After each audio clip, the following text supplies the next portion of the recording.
SCN 62 Pertemuan pertama. Tama lebih tenang dari sebelumnya, tidak lagi ada perasaan yang begitu dia khawatirkan. Meski belum bertemu dengan keluarga anak tersebut.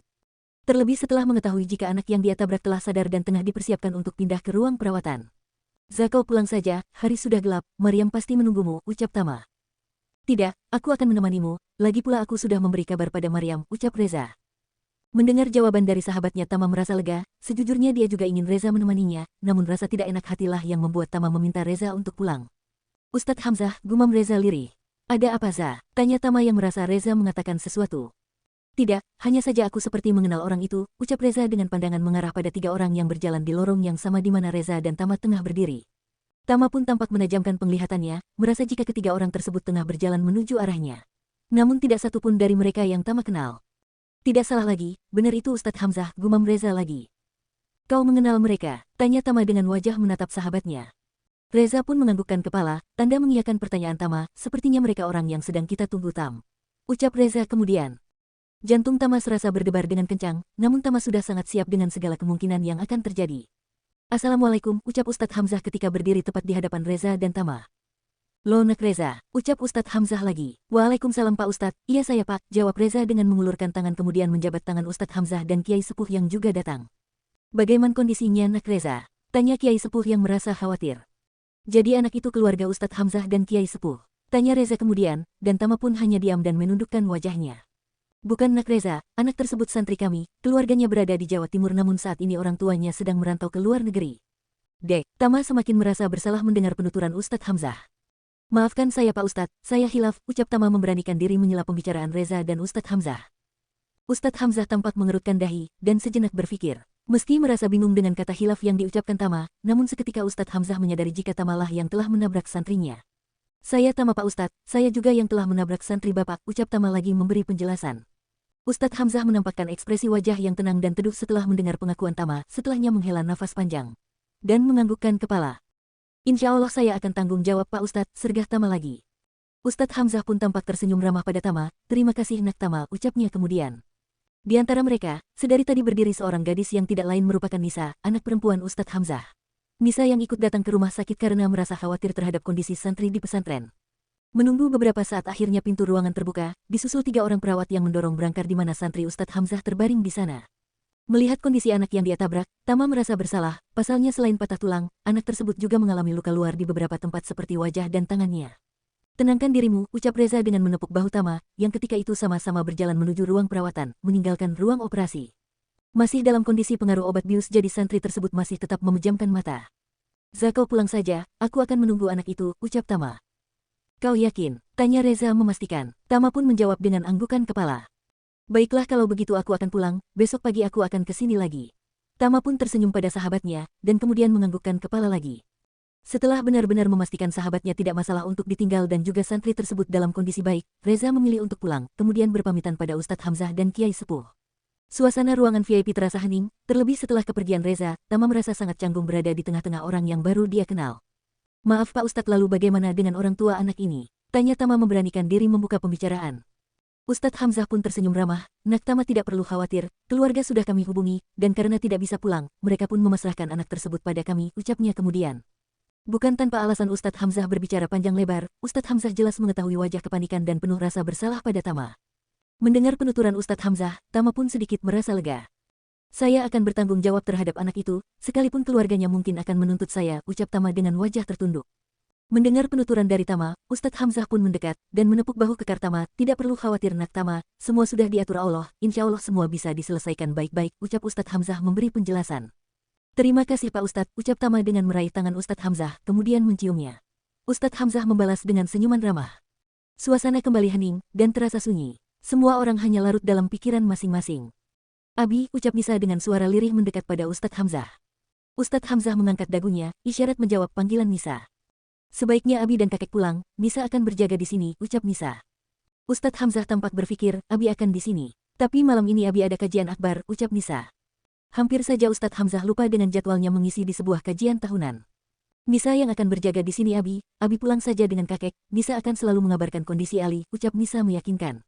Ali merupakan anak yang saat ini terbujur dengan beberapa luka di tubuhnya. Tapi Nak, Ustadz Hamzah tampak ragu meninggalkan putrinya. Kemudian pandangannya mengarah pada Kiai Sepuh. dan Kiai Sepuh pun menjawab dengan anggukan kepala.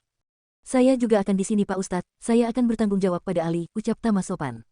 Ustadz Hamzah tidak ada pilihan lain selain menyetujui saran dari Nisa, pasalnya dia juga tidak mungkin mencari pengganti untuk mengisi kajian, dalam waktu yang hanya beberapa jam saja. Baiklah, kalau begitu, ucap Ustadz Hamzah. Nak Tama, saya titip Ali, tukas Ustadz Hamzah lagi. Dan Tama menjawab dengan anggukan kepala. Ustadz Hamzah pun memberi wejangan kepada putrinya, karena dia hanya sendirian berada di tempat itu, bukan tidak percaya, namun sebagai orang tua sudah sepatutnya Ustadz Hamzah mengingatkan, terlebih saat ini Nisa bersama orang yang tidak dia kenal. Setelah berpamitan, Nisa mengantar Ustadz Hamzah dan Kiai Sepuh sampai ke parkiran, sementara Tama tetap di ruangan menunggu Ali siuman. Setelah mengantarkan kepergian Abi dan juga kakeknya, Nisa memilih kembali ke ruang perawatan Ali. Karena bisa merasa bertanggung jawab pada Ali, Nisa sedikit berlari untuk segera sampai di ruang perawatan tersebut. Ceklek, Nisa melangkah masuk ke dalam kamar, di dalam Tama telah duduk di sebelah Ali, dengan menatap lekat wajah santri dari abinya tersebut. Entah apa yang sedang ada dalam pikiran Tama saat ini, Nisa memilih abai dan berlalu dari pintu masuk. Karena Tama duduk di kursi tunggu, maka Nisa memilih untuk duduk di sofa, dengan menyandarkan punggungnya di bahu sofa. Mengeluarkan buku dari dalam sling bag miliknya, Nisa berencana membaca buku favoritnya untuk menunggu waktu sholat Isya. Suasana begitu hening, dan terasa canggung, tidak ada pembicaraan antara Nisa maupun Tama. Sekilas Nisa tampak melihat ke meja Tama yang masih terdapat noda darah, Nisa pun menyadari satu hal, Tama tidak meninggalkan Ali sama sekali, meski hanya untuk mengganti baju. Nisa ingin memberitahu Tama, namun ragu untuk mengatakan, berpikir bagaimana dia akan memulai pembicaraan dengan Tama. Namun hal itu sangat sulit ia lakukan. Setelah bergelut dengan pikirannya, akhirnya Nisa memilih untuk diam. Nisa memilih kembali fokus dengan buku yang ada di tangannya. Tidak berselang lama, suara azan berkumandang dengan begitu merdu. Suara deheman Tama yang seketika membuyarkan fokus Nisa. Nisa mendongakkan wajahnya, menatap sekilas pada Tama yang kini telah bangkit dari duduknya, dan terlihat tengah melonggarkan otot-otot kekarnya. Maaf saya bisa titip Ali, saya akan ke masjid sebentar, kita bisa bergantian setelah itu, ucap Tama dengan suara dingin. Oh, iya baiklah, ucap Nisa dengan menganggukkan kepala. Setelahnya Tama beranjak meninggalkan kamar, untuk menuju masjid. Tunggu, panggilan Nisa yang seketika menghentikan langkah Tama. Tama pun menoleh dan mengeritkan dahi. Sebaiknya Anda mengganti pakaian Anda sebelum sholat, ucap Nisa dengan menundukkan wajah. Mendengar penuturan Nisa, Tama pun meneliti baju yang dia kenakan, benar saja di sana ada noda darah milik Ali saat kecelakaan tadi. Karena Tama ikut membopong tubuh Ali saat itu. Tama sekilas tersenyum, terima kasih, ucap Tama dengan berlalu meninggalkan Nisa. Anissa menjawab dengan anggukan kepala. Setelah kepergian Tama, tidak berselang lama Ali mulai mengerjapkan mata, menyadari hal itu Nisa mendekatkan kepalanya, karena Ali seperti sedang berbicara namun dengan suara yang sangat lirih. Ali mau minum, tanya Nisa. Ali pun menganggukkan kepala. Setelahnya Nisa mengambilkan air mineral yang tersedia di meja, membantu Ali untuk minum menggunakan sendok yang juga tersedia di sana. Terima kasih Hus, ucap Ali pada Nisa dengan suara yang sangat lirih, dan nyaris tidak terdengar. Nisa tampak menganggukkan kepala dengan mengulas sebuah senyuman. Ali masih sangat lemah, sebaiknya Ali kembali beristirahat ya, Hus, akan jaga Ali di sini, ucap Nisa kemudian. Dan Ali menjawab dengan anggukan kepala. Apa Ali sudah sadar? Tanya Tama yang tiba-tiba muncul. Alhamdulillah sudah, ucap Nisa dengan menundukkan wajah. Syukurlah, jawab Tama. Aku memintanya untuk beristirahat, karena kondisinya masih sangat lemah, ucap Nisa dengan suara lembut. Tama menjawab dengan anggukan kepala. Sholatlah, aku akan menjaga Ali di sini, ucap Tama kemudian. Nisa menganggukkan kepala, saya akan sholat di sini, jawab Nisa kemudian. Karena Nisa selalu membawa mukena kemanapun dia pergi, jadi saat itu Nisa memilih untuk sholat di dalam ruangan. Nisa bergegas mengambil air wudhu, dan segera melaksanakan sholat Isya di pojokan ruangan tersebut. Tama hanya mengamati sekilas Nisa yang tengah khusyuk dengan sholatnya. Beberapa saat akhirnya Nisa telah selesai dengan sholatnya, terdengar dering telepon yang saat itu berbunyi. Ternyata handphone miliknya Tamalah yang berbunyi, menandakan sebuah panggilan telah masuk. Tama bergegas menggeser ikon tanda hijau di sana. Tidak lama Tama tersambung dengan seseorang di ujung telepon. Tampak Tama mendengarkan ucapan dari seseorang di ujung telepon dengan sangat serius. Setelah menutup teleponnya, wajah Tama seolah berubah, terlihat Tama yang tengah berpikir tentang sesuatu. Maaf, maksudku boleh aku minta tolong, ucap Tama terbata. Nisa menatap sekilas Tama yang berdiri menghadap dirinya, kemudian Nisa kembali menundukkan wajahnya. Iya, tanya Nisa kemudian. Boleh aku minta kau jaga Ali? Aku ada beberapa pekerjaan malam ini, lebih tepatnya ada tindakan operasi darurat, dan tidak bisa ku tinggalkan, ucap Tama memberi penjelasan. Nisa mengerutkan dahinya, apa Anda dokter? Tanya Nisa kemudian, dan Tama menjawab dengan anggukan kepala. Baiklah lakukan tugas Anda tidak perlu mengkhawatirkan Ali, insya Allah dia aman bersamaku, ucap Nisa dengan menundukkan wajahnya. Mendengar hal itu Tama sedikit merasa lega, beruntung sebelumnya Nisa memaksa pada Ustadz Hamzah untuk menunggu Ali, entah bagaimana saat ini jika tidak ada Nisa di sini, mungkin saja Tama akan sangat kebingungan untuk mencari orang yang bersedia menunggu Ali. Terima kasih, ucap Tama kemudian, dan Nisa menjawab dengan anggukan kepala. Oh ya saya Tama, ucap Tama dengan mengulurkan tangannya.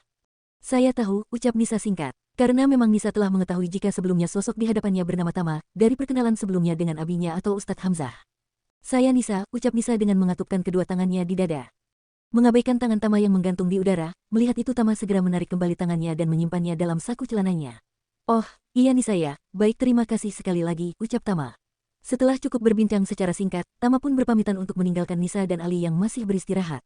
Aku akan kembali setelah selesai, ucap Tama sebelum membuka pintu kamar. Nisa menjawab dengan anggukan kepala, menatap punggung Tama yang menghilang di balik pintu.